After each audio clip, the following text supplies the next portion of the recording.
Hey everybody, it's Payne here. I made a poll on what you'd all like on a video before I released Was Jujutsu Kaisen Worth Reading Part 2, and between Beastars and Demon Slayer won.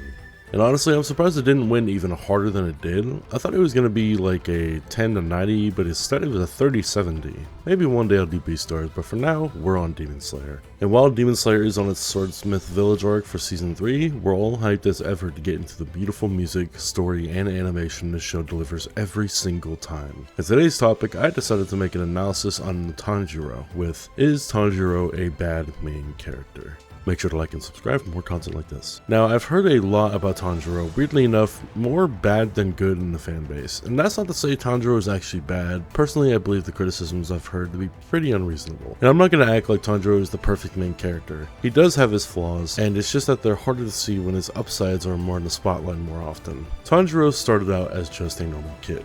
Big brother of multiple siblings, has a deceased father, but still has his lovely mother. He'd sell charcoal for his family, getting covered in soot, hoping to earn some money and stay warm during the cold winter. Needless to say, Tanjiro did not live with a silver spoon in his mouth. He had to grow up pretty fast with his father's passing, and take into consideration that at the start, he's 13 years old. Yeah, he started out pretty young, and it's hinted that he's been doing this for a bit of time since his father's passing. So to see Tanjiro not only grow as a big brother, but as the breadwinner of the family, it makes plenty of sense that he'd have to grow up pretty quickly, and it's very reasonable why he's got these mature values to him as a character. And soon we run into a situation where Tanjiro is in despair with the death of his entire family. Tanjiro's first instinct is to panic, but then he quickly sees that Netsuko is his only surviving sister, so he picks her up and tries to save her at the nearby village. He is in tears, questioning why and how this happened. He's commenting about the pain and harsh snows burning his lungs while keeping himself determined to save the one person he has left. But then he's left with a test that drives his entire character from here on out. Tanjiro refuses to let his sister die. Even when Giyu called her a thing instead of a person, Tanjiro knows that she is all he has left and is obsessed with keeping her safe no matter the cost of his own life, begging Giyu to keep her alive. On his knees in the cold snow, crying for mercy. And right when Giyu gives his personal outlook on how Tanjiro is weak, Tanjiro fights back with emotion as his drive. He doesn't care if he's seen as weak. He goes full throttle, even surprising Giyu with a surprise axe that almost nailed him. And when it comes to the test, Netsuko protects Tanjiro, giving them both a pass from death. Giyu gives them mercy and lets them live to meet with Sakonji at Mount Sagiri.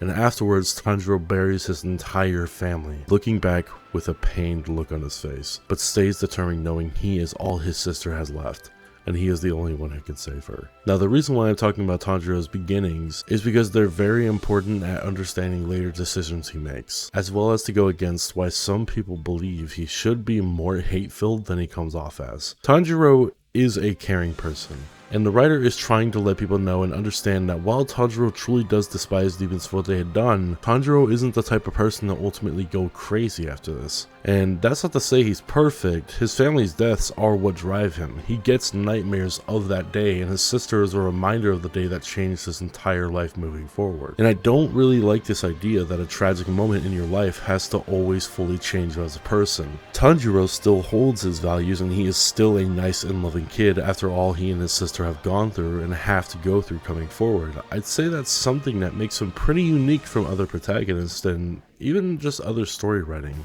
And just to move forward, Tanjiro trains to keep his sister safe as well as get his revenge. And while he's training and trying to get stronger, he's determined to save and make up for other demon slayers who have been killed before him.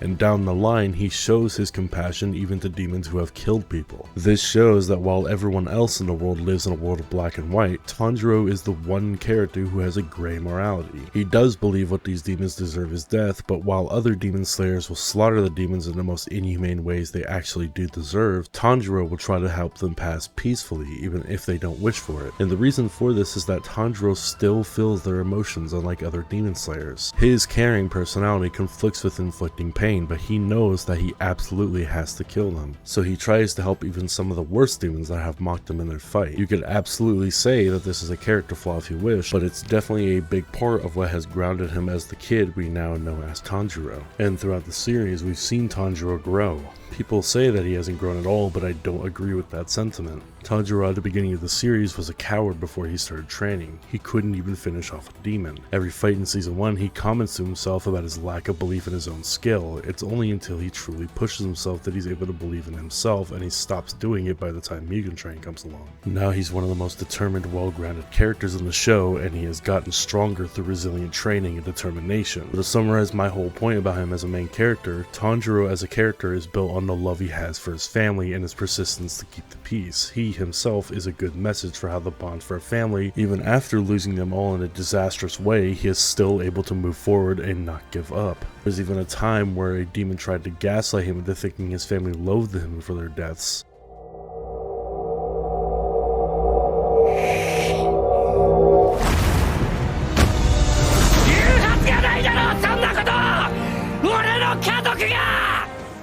But Tanjiro knows them more than anyone, and he knows they would want him to keep doing exactly what he has been doing. And what he has been doing is trying to make the world a better place to live, a brighter and better future for everyone, including Netsuko. Alright, thanks for watching the video. Let's hit 70 likes on this video. I'm very thankful for the support my channel has been getting recently, since we recently hit 400 subscribers. So thank you very much for that. Also, let's aim for 1K. Thank you, and goodbye.